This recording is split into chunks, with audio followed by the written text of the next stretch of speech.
दीड वर्षात 560 झाडे कोसळली, ठाण्याची हिरवाई धोक्यात।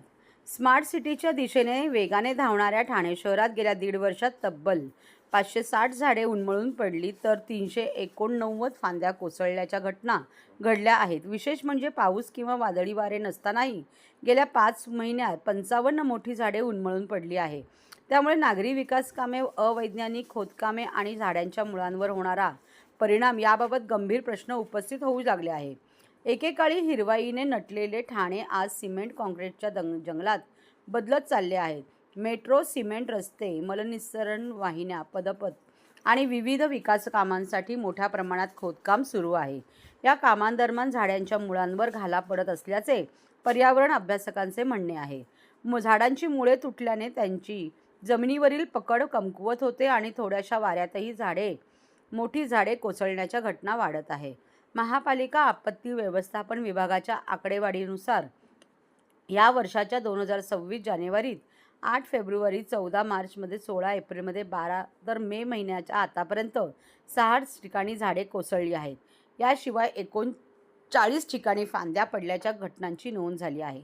दरम्यान काही ठिकाणी इमारती आणि व्यावसायिक आस्थापनासमोर अडथळा ठरणारी झाडे जाणीवपूर्वक सुकवण्यासाठी त्यांच्या मुळांमध्ये ॲसिड किंवा रासायनिक इंजेक्शन टाकले जात असल्याचाही आरोप पर्यावरणप्रेमींनी केला आहे। त्यामुळे या सर्व घटनांची सखोल चौकशी करून वृक्ष संवर्धनासाठी कठोर उपाययोजना करण्याची मागणी जोर धरू लागली आहे। दरवर्षी वृक्षारोपणाच्या घोषणा केल्या जात असल्या तरी प्रत्यक्षात वाढलेली झाडेच कोसळत असतील तर ठाण्याची उरलेली हिरवाई धोक्यात आली आहे। ठाणे शहरात गेल्या वर्षभरात किती झाडे पडलेत? नमस्कार, मी पर्यावरण अभ्यासक डॉक्टर प्रशांत सिंकर। गेल्या काही वर्षात ठाणे शहराचा चेहरा मोहरा बदलला असला, सिमेंट काँक्रीटच्या जंगलांनी आज शहर वेढलं जात आहे।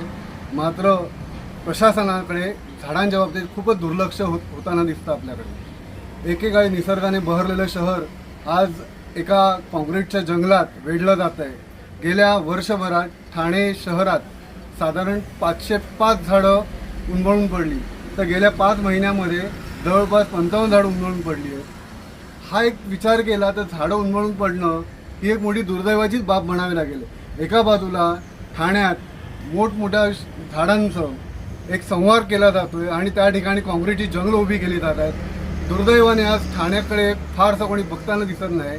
शहराचा आज एकंदर चेहरा मोहरा बघितला तर एक रखरखीत असं एक शहर आज त्याची गणना होते। आज मुंबईपेक्षा ठाणे शहराचं तापमान जवळपास 2 डिग्रीने वाढलेलं आहे। मात्र हे प्रशासन काय करतं हेच कळत नाही आहे। झाडं का उन्मळून पडतात याचा अभ्यास पण कोण करत नाही आहे। जानेवारी म्हणजे पाऊस न पडता जर 55 झाडं कोसळत पडत असतील तर ह्याला जबाबदार कोण? ठाणे शहरात जी विकास कामं चालतात, खोदकामं होत आहेत, मेट्रोचं काम असेल, मलनिस्सरणचं काम असेल, हे होत असताना आतून झाडाची जी मुळं आहेत ती खणली जातात, तुटली जातात आणि झाड मोळकळीत येतं। त्याबरोबरच पावसाळ्यामध्ये अवैध अशास्त्रीय पद्धतीने झाडांची छाटणी होती, फांद्यांची छाटणी होते। त्या दृष्टीने सुद्धा झाडाचा बॅलन्स हा बाजूला होऊन ही झाडं उन्मळून पडत आहेत। खरोखरच आज एक दुर्दैवाची गोष्ट वाटते की ठाणे शहरात एक म्हणजे निसर्गाने बहरलेलं एक शहर आज एक विध्वंस पद्धतीने आज वागताना दिसतंय। ठाण्यात नवीन झाडं लावणं यात काळाची गरज आहे आणि जर झाडं नसतील तर ठाण्याचा रखरखाट हा आपण उभ्या डोळ्यांनी बघणार आहोत।